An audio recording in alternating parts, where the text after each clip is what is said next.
오늘의 주요 뉴스입니다.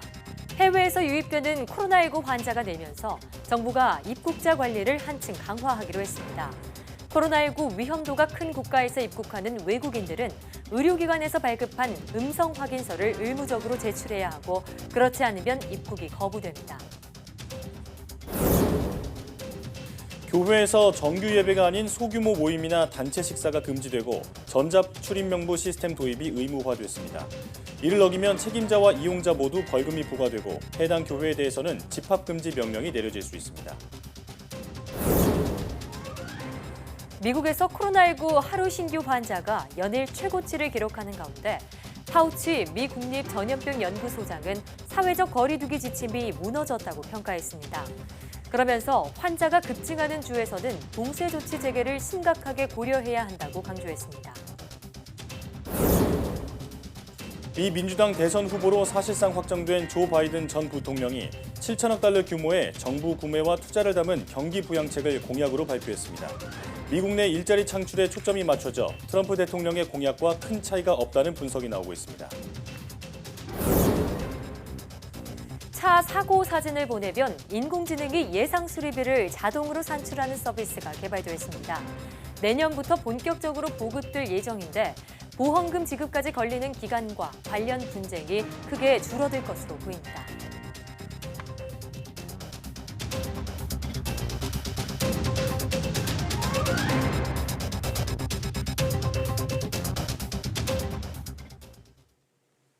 여러분 안녕하십니까? 사이언스 투데이입니다.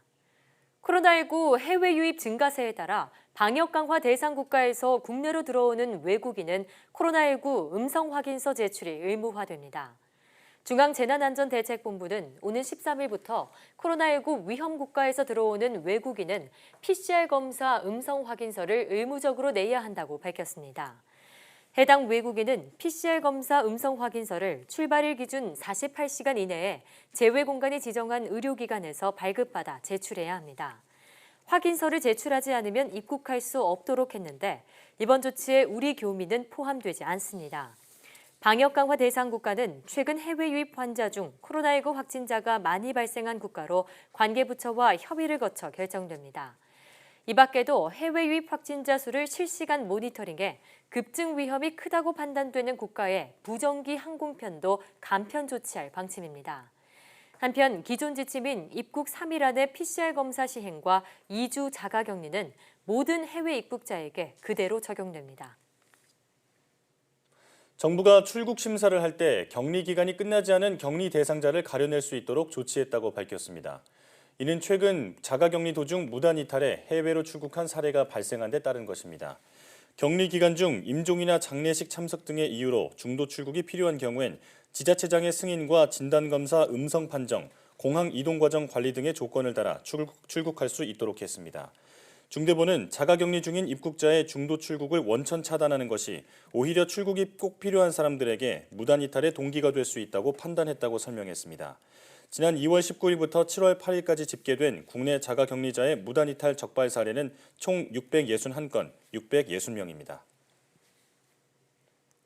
전국 교회에서 정규 예배가 아닌 소규모 대면 모임과 단체 식사가 금지됩니다.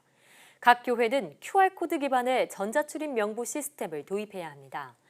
중앙재난안전대책본부는 교회 중심의 소모임과 행사, 단체 식사 등을 통해 코로나19 집단 감염이 확산함에 따라 강화된 교회 방역 수칙을 마련해 시행한다고 밝혔습니다. 교회 자체를 고위험 시설로 지정하지는 않았지만 새 방역 수칙에 따라 정규 예배 외에 수련회나 기도회, 성가대 연습 등 소모임과 행사는 모두 금지됩니다. 또 교회에서 음식을 제공하거나 단체 식사를 하는 것도 금지됩니다. 이와 함께 교회는 QR코드 전자출입 명부를 도입해 출입자 명부를 관리해야 하며 교회 책임자나 종사자는 출입자의 증상 유무를 확인해 출입을 제한해야 합니다. 이런 방역 수칙을 위반하면 책임자나 이용자 모두 300만 원 이하의 벌금이 부과되며 해당 교회는 시설 이용 금지를 의미하는 집합 금지 조치를 받을 수 있습니다. 교통사고가 나면 차량 수리비 견적을 알아보는 과정에서 분쟁도 심심치 않게 발생하기 마련이죠. 차 사고 사진을 보내면 인공지능이 예상 수리비를 자동으로 산출하는 서비스가 나왔는데 내년쯤에 본격적으로 정착될 것으로 보입니다. 최두희 기자입니다. 시속 5km로 달리던 승용차가 다른 승용차와 부딪힙니다. 차량 수리비는 얼마나 나왔을까? 인공지능 기술을 접목해 예상 수리비를 산출하는 자동차 보험 보상 서비스를 이용해봤습니다. 앱을 켜고 차량 번호를 인식한 뒤 카메라로 파손 부위를 찍어 전송하면 1분도 안 돼 자동으로 수리 견적이 나옵니다.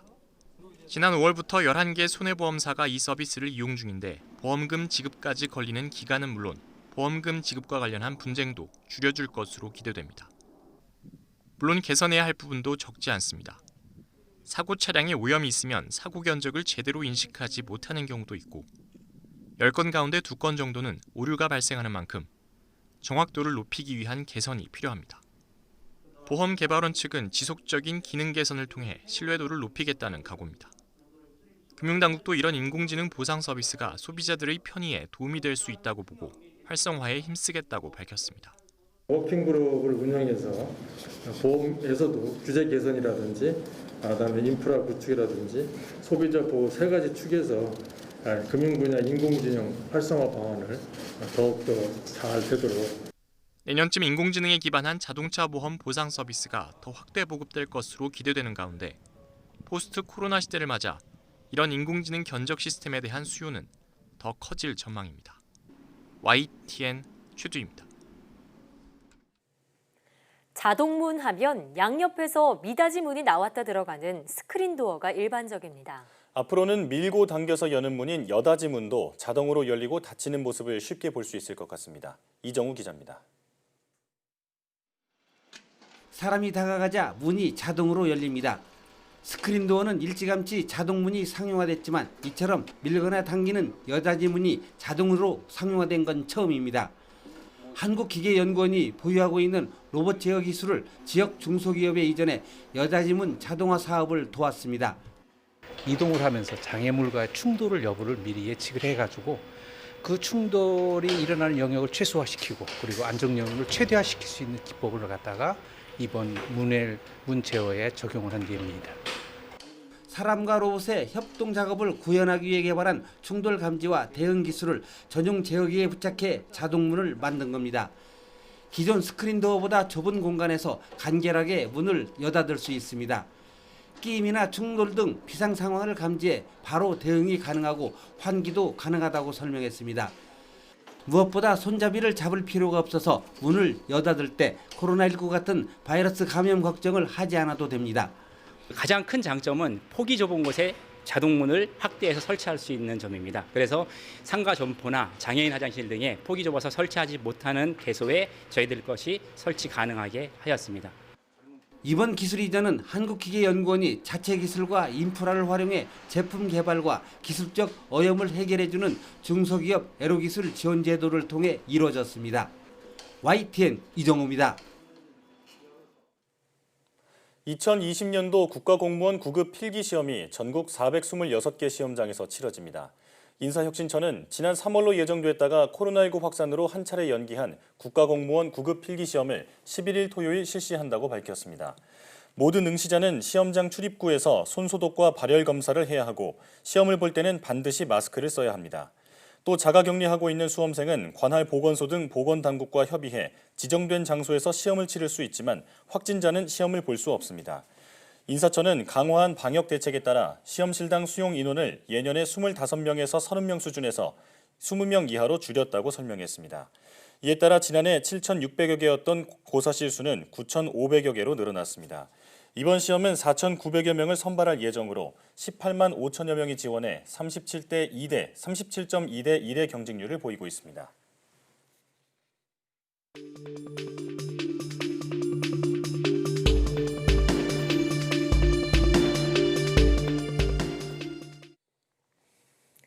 이달 들어 코로나19 일일 신규 확진자 수가 50명대를 넘나들고 있습니다.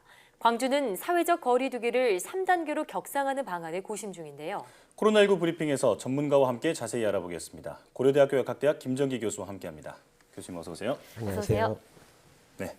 자, 7월 들어서 일일 신규 확진자가 40명 이상으로 유지되고 있습니다. 우선 현재 상황 분석부터 해주시죠. 계속 뭐 한동안 7월뿐만 아니라 한동안 저희 우리나라 이제 해외 입국자를 포함해서 국내에서 발생하고 있는 확진자 수가 뭐 30명에서 50명 수준을 계속 유지하고 있거든요. 그래서 때에 따라서는 감소하는 추세도 보이다가 때에 따라 다시 증가하는 추세를 보이고 있는데 이러한 등락은 앞으로도 한동안 계속 지속될 거라고 보고 있고요. 다만 전체적인 경향성으로 보면 수도권, 서울을 포함한 수도권에서는 다소 안정화되는 추세를 보이고 있고 대전도 다소 소강 상태를 보이고 있거든요. 근데 최근에 이제 광주 같은 경우에는 확산이 현재 진행이다 이렇게 보고는 있습니다. 예. 자, 그런데 광주의 경우는 코로나19 확진자가 지난 2주 사이 급증세를 보이고 있고요. 또 확산세도 빨라서 더더욱 우려스럽습니다. 앞서 대구, 경북 확진 사례와 비교했을 때 광주의 상황이 지금 어느 정도 심각한 건가요? 광주 같은 경우에는 기본적으로 경향성에서는 과거 이제 수도권에서 진행되던 전파 양상하고 굉장히 유사합니다. 이제 가장 중요한 부분이 이제 숨은 감염자들에 의한 전파 양상을 보인다. 그리고 사회 곳곳에까지도 소규모 집단 감염이 발생을 하고 있다라는 부분이고요. 대구 경북하고 비교를 했을 때는 대구 경북은 수치상으로는 비교도 안 될 만큼 굉장히 많은 확진자를 보였거든요. 근데 다만 대구 경북일 때는 신천지라고 하는 어떤 특정 집단에서 주로 발생을 한 반면에 뭐 대전 수도권도 그렇고 대전도 그렇고 광주도 그렇고 사회 곳곳에서 소규모 집단 감염이 숨은 감염자에 의한 전파 양상을 보인다. 이런 부분이 크게 차이가 있다. 이렇게는 보고 있습니다. 네, 가장 큰 차이점이 숨은 감염자에 의한 감염이다. 이렇게 보면 되겠군요. 자, 그리고 광주의 경우에는 지난 1일 사실 전국에서 가장 먼저 사회적 거리두기 2단계로 격상한 바 있습니다. 최근에는 아예 3단계로 격상해야 하는 것을 검토해야 한다 이런 의견이 있는데 어떻게 보시는지요?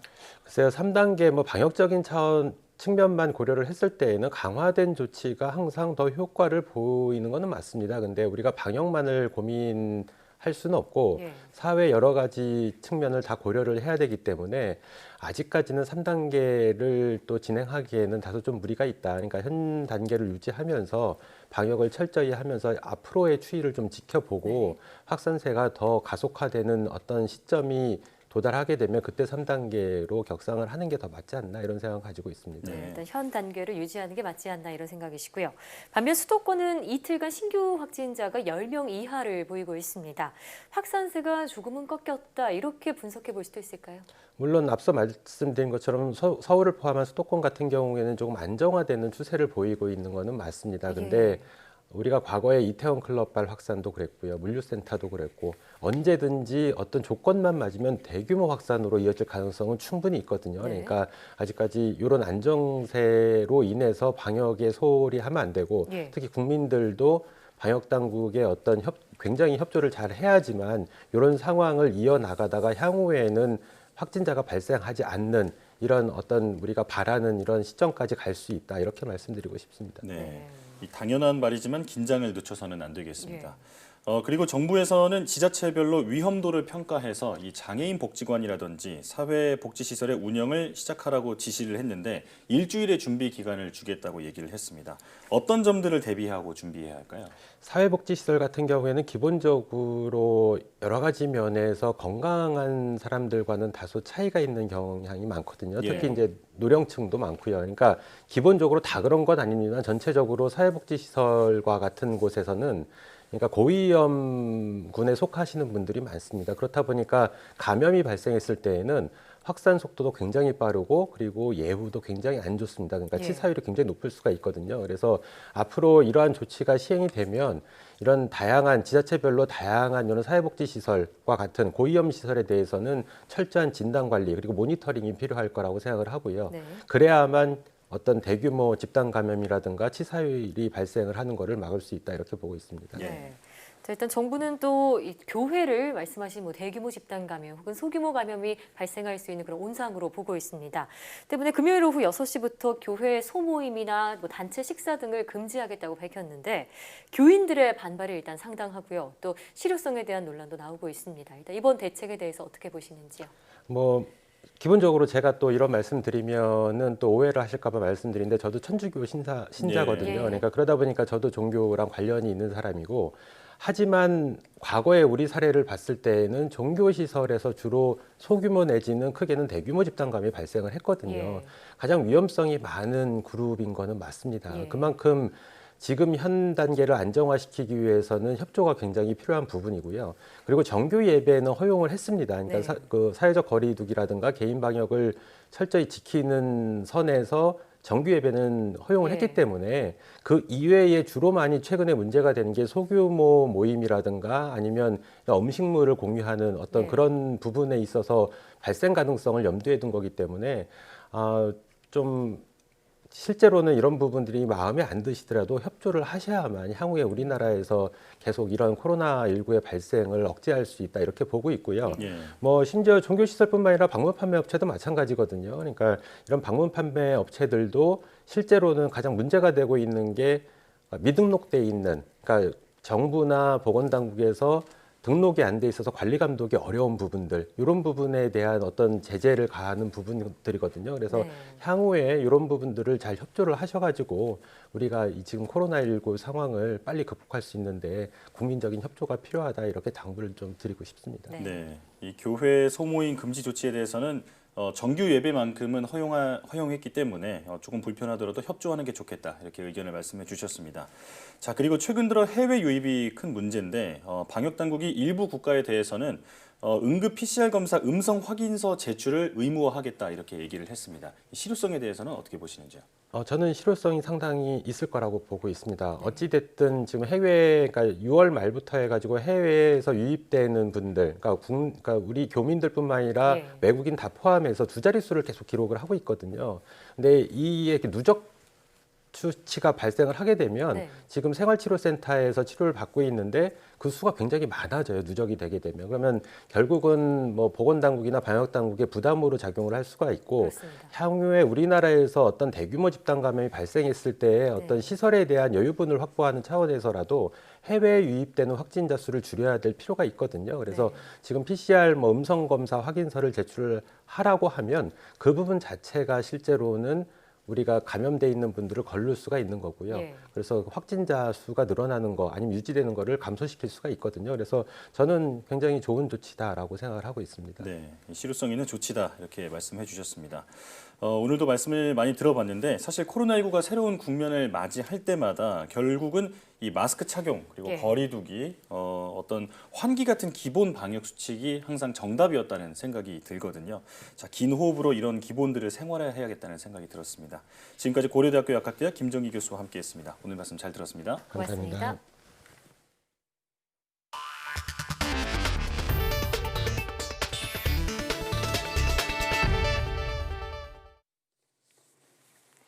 미국의 코로나19 하루 신규 확진자가 6만 5천 명을 넘기며 다시 최다로 집계됐습니다. 미국 존스홉킨스대 집계에 따르면 현지 시간 9일 하루 동안 미국에서 모두 6만 5,500여 명이 새로 감염됐습니다. 또 미국의 새로운 코로나19 확산지인 캘리포니아, 플로리다, 텍사스 주에서는 일제히 하루 신규 사망자가 최다를 기록했습니다. CNN 방송은 캘리포니아 주에서 하루 7천여 명의 신규 환자가 나왔고 149명이 숨져 코로나19 사태 이후 최다로 집계됐다고 보도했습니다. LA 카운티에서만 하루 1,700여 명의 환자와 50명의 사망자가 발생했습니다. 플로리다 주에서도 하루 8,900여 명의 환자와 120명의 사망자가 발생했고 텍사스 주에서도 하루 9,700여 명의 확진자와 함께 가장 많은 105명의 사망자가 나왔습니다. 텍사스주 휴스턴의 실베스터 터너 시장은 이 주와 이 도시는 통제 불능 상태라며 이 바이러스를 통제 가능한 상태로 되돌리는 게 핵심 과제라고 말했습니다. 미국에서 코로나19가 급속히 재확산하는 주들에 대해 앤서니 파우치 박사가 재봉쇄를 강력히 권고했습니다. 파우치 미국 국립 알레르기 전염병 연구소 소장은 현지 시각 9일 월스트리트 저널의 팟캐스트에 출연해 심각한 문제가 있는 주는 심각하게 봉쇄를 들여다봐야 한다고 말했습니다. 하지만 어떤 주를 봉쇄할지에 대해서는 각 주가 다른 만큼 자신이 말할 문제는 아니라고 덧붙였습니다. 워싱턴 포스트는 파우치 소장의 발언이 최대한 빨리 미국을 재개하려고 밀어붙이는 도널드 트럼프 대통령의 방침에 역행하는 것이라고 지적했습니다. 파우치 소장은 또 전면적 경제 봉쇄가 아니라도 모임 통제나 마스크 착용, 사회적 거리두기 실천 같은 단순한 조치도 도움이 될 것이라고 말했습니다. 미 민주당 대선 후보로 사실상 확정된 조 바이든 전 부통령이 7천억 달러 규모의 정부 구매와 투자를 담은 경기 부양책을 대선 공약으로 발표했습니다. 코로나19로 위기를 맞은 미국 경제를 대규모 부양책으로 살리겠다는 건데 미국 내 일자리를 지키기 위한 미국 우선주의는 트럼프 행정부와 크게 다르지 않아 보입니다. 이동헌 기자의 보도입니다. 경제 문제에 있어 트럼프 대통령의 상대적 열세를 보였던 바이든 전 부통령이 대규모 경제 부양책을 대선 공약으로 내걸었습니다. 대통령에 당선되면 자신의 첫 임기 동안 정부 구매에 4천억 달러, 기술 분야 R&D에 3천억 달러를 투자하겠다고 밝혔습니다. 2차 세계대전 이후 가장 공격적인 정부 투자라며 모두 미국 상품을 구매하는 데 쓰일 것이라고 했습니다. When the federal government spends taxpayers' money, we should use it to buy American products and support American jobs. 바이든 전 부통령은 또 일자리를 해외로 옮긴 기업에 대해서는 공화당 정부와 달리 세금 우대를 폐지하겠다고 했습니다. 트럼프 행정부의 일방적 관세 부과와 불평등한 무역 협상에 대해선 국제적 고립만 초래하고 다국적 기업의 배만 불리게 했다고 비난했습니다. 하지만 중국에 대해서는 견제를 늦추지 않았습니다. It means fighting unfair trade practices, curbing the threat of intellectual property by countries like China. 바이든 전 부통령 측은 어떤 새로운 국제 무역 협정 협상에 앞서 미국 내 투자가 먼저라는 점을 분명히 했습니다. 유권자의 표를 의식해 미국 내 일자리가 우선이란 점에선 트럼프 대통령과 차이가 없어 보입니다. YTN 이동헌입니다. 세계보건기구 WHO가 코로나19의 공기 전염 가능성을 일부 인정한 지침 자료를 발표했다고 로이터 통신이 보도했습니다. WHO는 이 자료에서 사람이 붐비는 혼잡한 실내 공간과 관련한 일부 발병 보고는 코로나19가 공기를 통해 전염될 가능성을 시사한다고 밝혔습니다. 특히 합창 연습을 하거나 식당이나 헬스장 등 실내에서 이 같은 사례가 있었다고 전했습니다. WHO는 하지만 코로나19 감염에 대한 더 많은 연구가 필요하다면서 코로나19 바이러스에 오염된 표면의 접촉과 기침이나 재채기 같은 침방울이 주요 감염 경로라는 입장을 유지했습니다. 중국에서 코로나19의 영향으로 외부 출입이 줄어들고 집에 머무는 시간이 늘어나면서 택배 배달량이 급증하고 있습니다. 공산당 기관지 인민일보에 따르면 국가우정국 집계 결과 중국의 올해 상반기 택배 배달 물량이 340억 개에 달해 지난해 같은 기간보다 22% 증가했습니다. 또 중국의 올해 상반기 택배 수입도 3,825억 위안, 우리 돈 65조 5천억여 원으로 지난해 상반기 대비 12%가 늘어났습니다. 중국의 택배 분야 급성장은 올해 상반기 코로나19가 전역으로 번지면서 외부 출입이 통제되고 지역 봉쇄가 잇따르면서 배달 주문이 늘었기 때문으로 보입니다. 중국 국가우정국은 중국의 소비 시장이 온라인 방식으로 빠르게 바뀌고 있다면서 이런 속도는 앞으로 더 빨라져 이번 달 택배 물량은 전년 동기보다 38%나 증가할 것이라고 전망했습니다. 중앙아시아 카자흐스탄에서 코로나19보다 치사율이 훨씬 높은 정체불명의 폐렴이 확산 중인 것으로 전해졌습니다.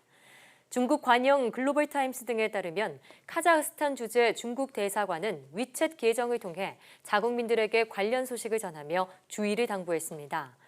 중국 대사관 측은 카자흐스탄에서 이 폐렴으로 올해 상반기 1,770여 명이 사망했고 특히 6월에만 628명이 숨졌다면서 치사율이 코로나19보다 훨씬 높다고 밝혔습니다.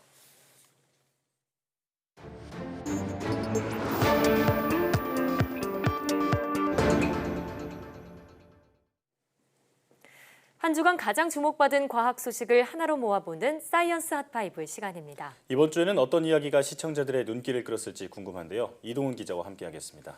어서 오십시오. 어서 오세요. 네, 먼저 5위부터 알려주시죠. 네, 이번 주에 반가운 소식이 하나 있었는데요. 살면서 한 번도 보기 힘들다는 이 대나무꽃이 국내에 활짝 핀 모습을 저희가 전해드렸습니다. 네. 이 많은 분들이 대나무꽃에 대해서 궁금해하시더라고요. 예, 저는 사실 대나무에 꽃이 핀다는 사실도 이번에 처음 알았는데요. 네. 그런데 처음에는 꽃인지 몰랐던 게 약간 나뭇잎 같기도 하더라고요. 네, 맞습니다. 이번에 꽃을 피운 대나무가 1000여 그루 정도 되는데요. 네. 경남 창원에서 진주로 가는 2번 국도를 따라서 이 이 대나무 숲에서 꽃이 활짝 피었습니다. 네. 뭐 화면으로도 보시는 분들이 다들 이제 느끼셨겠지만 대나무 꽃은 이렇게 갈색이고요. 모양도 우리가 흔히 생각하는 어떤 꽃의 전형적인 모습과는 조금 다른 모습입니다. 네, 뭐 갈대 혹은 뭐 억새풀 같기도 하고 네. 좀 특이한 모양이에요. 네, 그렇죠. 이 대나무 꽃은 워낙에 희귀해서 이 좋은 일이 생길 징조다 이렇게 여겨왔는데요. 예. 국내에도 18종의 대나무가 약 22,000헥타르에 걸쳐서 자생을 하고 있지만 이 꽃을 보는 것은 매우 드문 일이라고 합니다. 대나무는 꽃이 피기 시작하면 위로 자라던 줄기와 땅 밑으로 뻗은 뿌리가 완전히 죽게 되는데 뿌리에 숨어있던 눈이 자라서 다시 재생이 되기는 하지만 이 꽃이 피기 전과 같은 상태로 완전히 회복이 되려면 적어도 10년 이상 걸린다고 합니다. 네. 그래서 이 학자들은 이렇게 대나무에 꽃이 피는 걸 보고 개화병, 그러니까 꽃이 피는 병이다 이렇게도 보고 있습니다. 네. 이 사실 대나무의 개화에 대해서는 정확히 그 원인이 밝혀지지는 않았는데 뭐 30년, 60년, 뭐 100년, 120년 이런 주기로 꽃이 핀다 이런 학설도 있고요. 네. 또 이 특정 영양 성분이 소진이 되면서 이 꽃이 피는 모습으로 이렇게 변화한다 이런 주장도 있습니다. 뭐 네. 아직까지는 조금 더 연구가 필요한 부분일 것 같습니다. 네, 지금 정말 말씀하신 것처럼 희귀한 꽃인데 네. 좋은 일이 올해 좀 있었으면 좋겠습니다. 네. 자, 다음 소식 전해주시죠. 네, 이번 주부터 이 SK텔레콤의 2G 이동통신 서비스가 순차적으로 종료를 시작을 했습니다. 예. 뭐 아마 011, 017 이런 번호 사용하셨던 많은 분들이 이 소식에 관심을 가져주셨던 것 같아요. 예, 네. 사실 이 번호에 특별한 의미를 갖고 정말 소중하게 간직하고 계신 분들도 많이 계신데 네. 결국은 종료되는군요. 네, 그렇습니다. 이 많은 분들이 이렇게 추억의 번호로 간직을 맞아요. 하셨을 텐데 지난 4월 기준으로 보면 국내 2G 사용자가 39만 명에 달했다고 합니다. 오. 이 1996년에 처음 선보인 이 2G 이동통신은 우리가 CDMA라고 하는 코드 분할 다중 접속 방식의 디지털 이동통신 서비스를 말하는데요. 네. 이 기술의 상용화 덕분에 당시에 26만 개의 일자리가 만들어졌고요. 또 이 13조 1천억 원 정도의 수입 대체 효과를 얻었다고 합니다. 이 2G 서비스 덕분에 사실상 우리나라 이동통신 기술의 발판이 마련됐다 이렇게 볼 수 있는 거죠. 네. 실제로 우리가 주머니에 넣고 다닐 수 있을 정도로 작은 휴대전화를 가지고 또 음성과 문자 서비스를 이용하기 시작한 것도 이 2G 이동통신이 나오면서부터인데요. 지금은 뭐 LTE를 넘어서 이제는 5G 기술까지 생활 속에 들어와 있지만 당시에는 이 2G 이동통신이 굉장히 획기적인 서비스였죠. 네, 저도 기억이 나는 게 휴대폰으로 처음 문자를 보낼 수 있게 그렇죠. 됐을 때 네. 정말 신기했던 그런 기억이 있거든요. 네. 근데 이 2G 서비스가 이제 역사 속으로 사라지는 거군요. 네, 그렇습니다. 뭐 SK텔레콤은 이번 주부터 이 종료를 시작을 했는데 강원도와 경상도, 세종시 등 6개 지역의 이 2G 서비스를 종료를 했고요. 네. 7월 말까지 지역별로 순차적인 이 서비스 종료를 진행을 할 계획입니다. 예. 그러면 이제는 더 이상 이 2G 휴대전화로는 뭐 전화나 문자를 이용을 할 수 없게 되는 건데요. 그렇군요. 011과 이 017 번호를 가지고 계신 분의 경우는 이 2021년 6월까지는 사용이 가능하시고 6월 이후에는 010으로 이제 똑같이 변경이 된다고 합니다. 네, 그렇군요. 아직 1년 조금 안 되는 기간이 좀 남아 있는 네. 상황이군요. 네, 기술 변화에 따라서 시대가 정말 변한다는 것이 느껴집니다. 네. 자, 다음으로 이제 3위 말씀해 주시죠. 네, 뭐 이번 주에도 역시나 이 코로나19와 관련해서 많은 분들이 주목한 소식들이 있습니다. 먼저 이 코로나19가 공기를 통해서도 감염될 수 있다 이런 과학계의 주장이 나왔죠. 저희가 이 앞서 보도에서도 잠깐 만나봤었는데 네. 이런 이 보도가 나오게 된 게 처음에 이 전 세계 32개국 239명, 네. 239명의 과학자들이 이 코로나19가 에어졸을 통해서 감염될 수 있다 이렇게 입을 모았기 때문입니다. 네.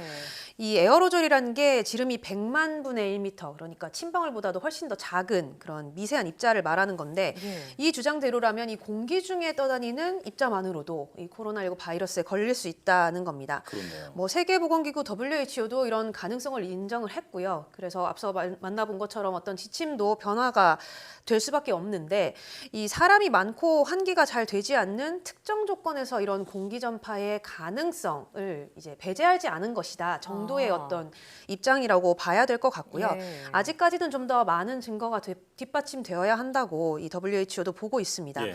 사실 우리 방역 당국도 이 이 연구 결과에 대해서는 좀 추가 연구가 필요하다 이런 네. 입장을 밝혔는데 크기가 작은 비말들은 이 수분이 증발하면서 가벼워지기 때문에 공기 중에 좀 더 오래 머물 수 있게 되고요. 그러면 이제 호흡기를 통해 감염될 수도 있다 이런 어떤 가능성을 제시한 어떤 연구 결과라고 볼 수 있습니다. 네. 그래서 방역 당국은 너무 지나치게 걱정할 필요는 없다 이렇게 강조했습니다. 네, 일단 추가 연구가 더 필요한 상황이니만큼 너무 걱정하기보다는 지금처럼 방역을 철저히 하는 게 중요하겠습니다. 네.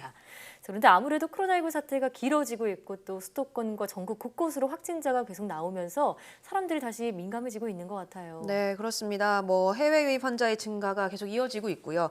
또 지역 감염도 산발적으로 계속되고 있는데 네. 뭐 이 때문에 주말부터 전국 교회에서 정규 예배가 아닌 어떤 소규모의 모임이라던가 단체 식사 등은 금지가 됩니다. 예. 또 이 각 교회가 QR 코드를 이용을 한 이 전자 출입 명부 시스템을 도입을 해야 되는데요. 네. 교회 자체를 고위험 시설로 분류를 한 건 아니지만 이 최근에 교회 중심의 소모임이나 행사 등을 통해서 네. 코로나19가 확산을 했기 때문에 이 방역 수칙을 강화를 한 겁니다. 뭐 당연히 이에 대해서는 교회 측의 반발도 만만치 않았습니다. 예. 그렇지만 이 방역 당국에 따르면 교회뿐만 아니라 뭐 성당이나 사찰 같은 다른 종교 시설의 경우도 필요하면 같은 조치가 내려지게 된다고 합니다. 실제로 이 지난 5, 6월에 교회 소모임과 관련된 집단 감염이 발생을 많이 했었습니다. 그렇죠. 대표적인 사례가 우리가 알고 있는 이 수도권 개척교회 모임 관련된 감염이었는데 뭐 이런 사례들을 바탕으로 했기 때문에 교회에 가장 먼저 강화된 방역 수칙이 적용이 된 거고요. 네. 뭐 성당이나 사찰의 경우도 마스크를 착용하지 않는 어떤 사적인 모임을 가진다거나 또 단체로 식사를 한다면 위험도가 있기 때문에 그에 맞는 조치가 취해질 거라고 봅니다. 예. 네.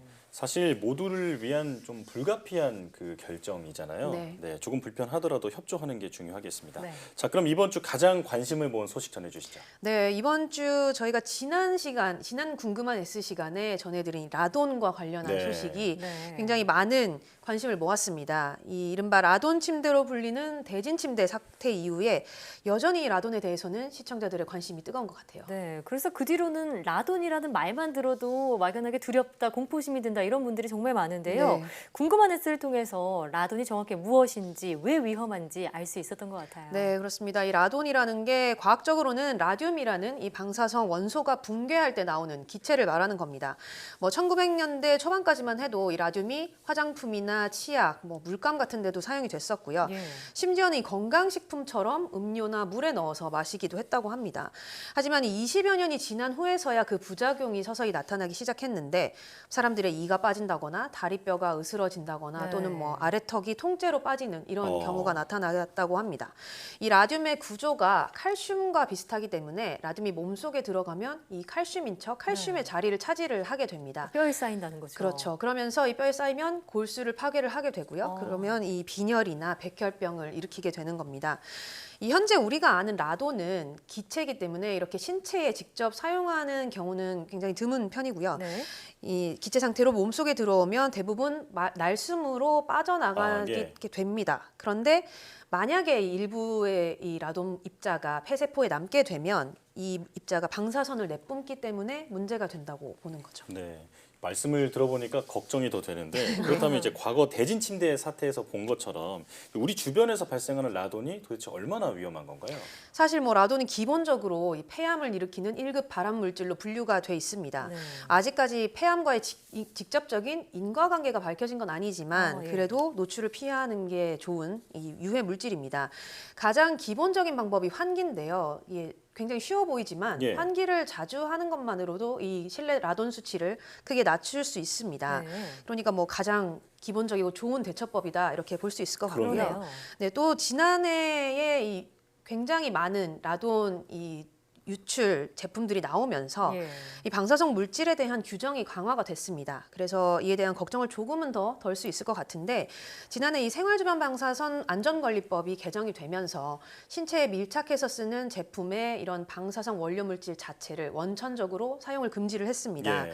그러니까 뭐 현재 이제 만들어지는 제품에는 쓸 수가 없는 건데 만약에 혹시 이 기존에 쓰던 제품 뭐 매트리스라던가 소파라던가 네. 혹은 뭐 속옷류라던가 이런 이 밀착되는 제품에 혹시 라돈이 검출되지 않을까 걱정이 네. 되신다면 요즘엔 이 측정기를 쉽게 빌릴 수 있으니까 한 번쯤 이렇게 측정을 직접 해보시는 것도 도움이 될 것 같습니다. 네, 가까운 읍면동 주민센터에 방문하면 무료로 빌릴 수 있다고 하니까 네. 전화로 문의해보면 되겠습니다. 이동 기자, 지금 소식 잘 들었습니다.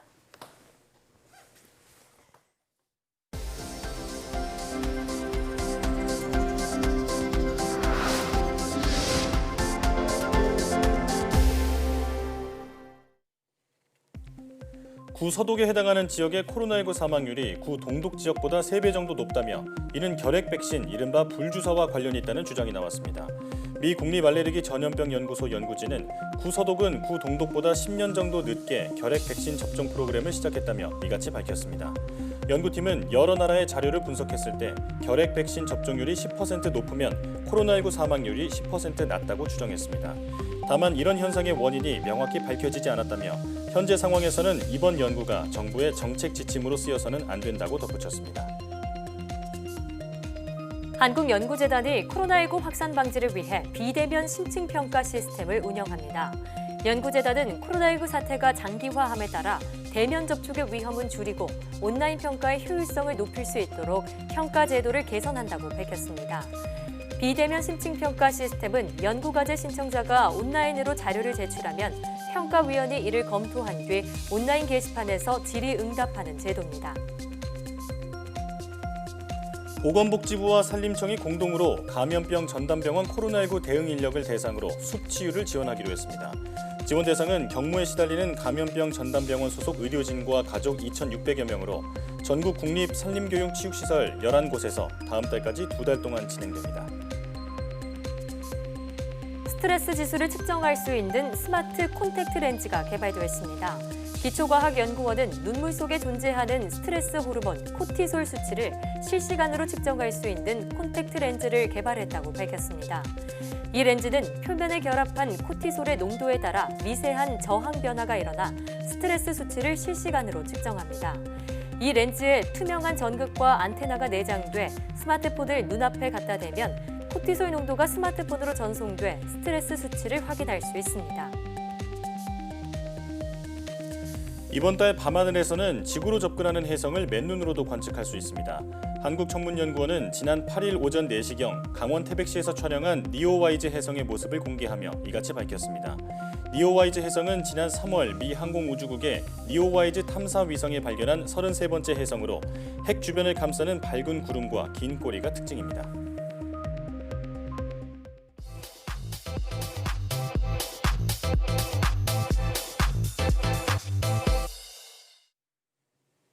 과학에 대한 모든 궁금증을 풀어주는 궁금한 S 시간입니다. 서너 살 이전의 일들을 제대로 기억하시는 분들은 거의 없죠. 이런 현상을 유년기 기억상실이라고 부릅니다. 우리가 유아기 때의 기억을 잃어버리는 이유는 무엇일까요? 또 노인에게 나타나는 기억상실과는 어떤 차이가 있을까요? 기억과 관련한 흥미로운 이야기 지금 바로 화면으로 만나보시죠.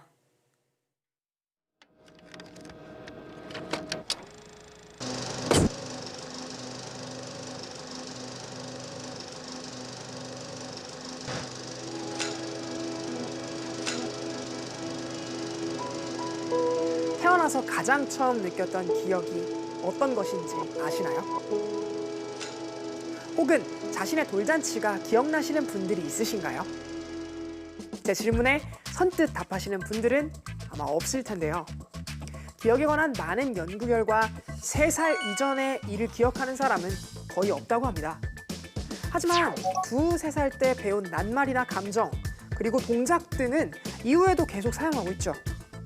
이는 특정한 종류의 기억만 대상으로 기억 상실이 일어나기 때문인데요. 기억은 보통 외현 기억과 내재 기억으로 나뉘어 있습니다.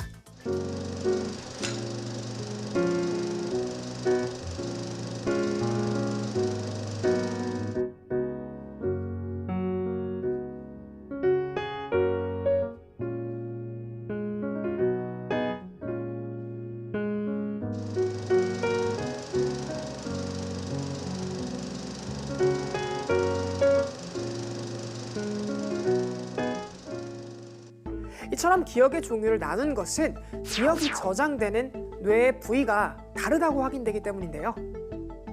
신경과학계에서 가장 유명한 남자인 헨리 구스타브 몰레이슨을 소개해드리겠습니다. 그는 9살에 자전거에 치여 머리에 심각한 부상을 입은 후유증으로 간질을 앓았는데요. 간질은 악화해 매주 블랙아웃, 그러니까 만취돼서 필름이 끊기는 것과 같은 현상이 반복되었고 발작도 일어나곤 했습니다. 더 이상 약물로 조절되지 않자 27살의 신경외과 의사 윌리엄 스코빌을 찾아갔죠. 스코빌은 최후의 수단으로 1953년 헨리의 좌우 중앙 측두엽을 주먹 크기만큼 제거했습니다. 그 결과 해마와 편도, 주변 뇌 조직이 제거되었는데요. 수술 후 간질은 대부분 치유되었지만 수술로 기억에 관여하는 해마가 제거되면서 몰레이스는 더 이상 새로운 기억을 저장할 수 없게 되었습니다. 수술 후 만난 사람들의 얼굴과 이름 그리고 경험들은 물론 조금 전 일어난 일조차 기억하지 못했죠. 또 자신이 매일 같은 그림을 그린다는 사실은 기억하지 못했지만 그림 실력은 나날이 향상되었는데요. 이 사례를 바탕으로 외연 기억은 전전두엽과 해마를 거쳐서 저장되고 내재 기억은 손뇌, 편도, 선조체에 주로 저장되는 것이 밝혀졌습니다. 즉, 유년기 기억 상실은 해마가 관여하는 외연 기억에서 일어난다는 점을 알 수 있는데요. 그렇다면 우리는 왜 어린 시절을 기억하지 못할까요? 미국 에모리 대학교의 파트리샤 바우어와 마리아 라르키나 교수팀은 5에서 7세 아이들은 3세 때 이야기했던 경험의 63에서 72%를 기억하는 반면 8에서 9세 아이들은 35%만 기억해냈다는 사실을 알아냈는데요. 7세를 기준으로 3세 이전에 경험했던 일들을 기억하는 능력이 50% 이상 크게 떨어진 것이죠. 해마의 뉴런은 출생 후 몇 년 동안 엄청나게 빠른 속도로 만들어집니다. 새로 만들어진 뉴런은 기존 뉴런들 사이를 파고들며 뉴런 간의 연결을 끊어버릴 수 있죠. 뉴런의 재생을 조작한 G 실험에 따르면 새로운 뉴런이 만들어지면 기존 기억이 사라지고 새 뉴런이 만들어지지 않으면 기존 기억이 유지되는 결과를 볼 수 있었습니다. 그러니까 결과적으로 새로운 뉴런이 만들어지면서 이전의 기억이 지워진다는 건데요. 잊어버린 기억은 다시 되살릴 수는 없습니다. 다만 아이들이 자신의 이야기를 하게 해주고 이를 짜임새 있게 재구성해준다면 행복한 유년기 시절을 더 많이 기억할 수 있지 않을까요? 그렇다면 노년에도 기억 상실을 경험하는 이른바 알츠하이머가 나타나는 이유는 무엇일까요? 기억을 담당하는 해마의 기능은 나이가 들면서 점점 감소해 건망증을 유발하는데요.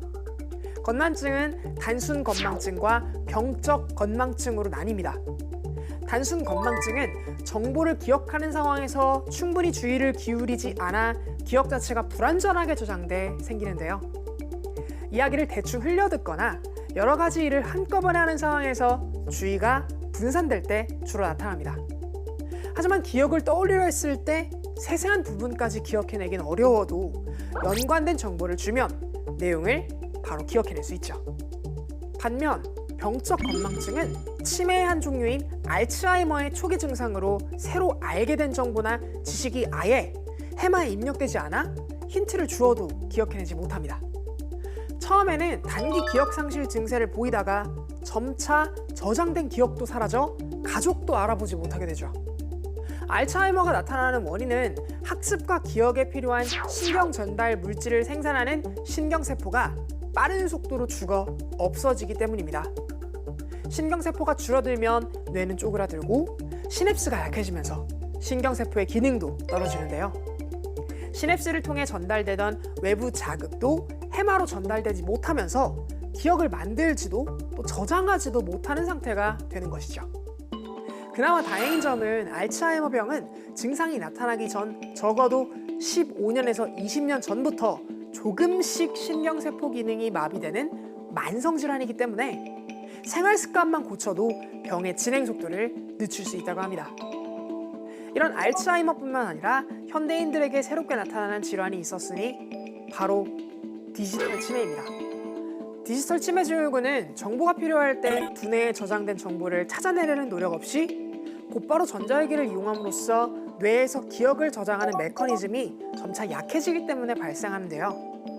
이를 예방하기 위해서는 독서와 신문 읽기, 그리고 외국어 공부 등을 통해 뇌에 지적 자극을 줘야 한다고 합니다. 오늘 궁금한 S에서는 유년기 시절 기억이 사라진 이유부터 알츠하이머와 디지털 치매와 같은 질환이 왜 유발되는지까지 함께 알아봤는데요. 치매는 생활 습관만 바꾸어도 예방이 가능하기 때문에 지금부터 건강한 생활 습관을 통해 관리하는 것이 중요할 것 같네요. 그럼 궁금한 S는 여기서 인사드릴게요.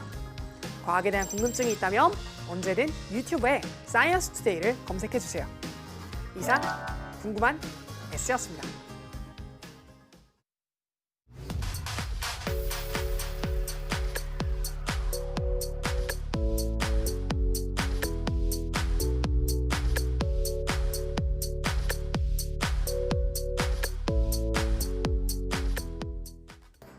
전국 교회에서 정규 예배가 아닌 소규모 대면 모임과 단체 식사가 금지되고 QR코드를 활용한 전자출입 명부 시스템이 의무화됐습니다. 네, 이에 따라 기도회와 성경 공부 모임, 성가대 연습 등 소모임과 행사가 모두 금지되는데요. 정규 예배 때도 찬송을 자제하고 찬송할 경우 마스크를 반드시 착용해야 합니다. 이러한 방역 수칙을 어길 경우 벌금이나 집합금지 조치가 내려질 수 있습니다. 국민의 건강과 안전한 종교 활동을 위해 모두가 협조해야겠습니다. 네, 사이언스 투데이 오늘 저희가 준비한 소식은 여기까지입니다. 함께해 주신 여러분 고맙습니다.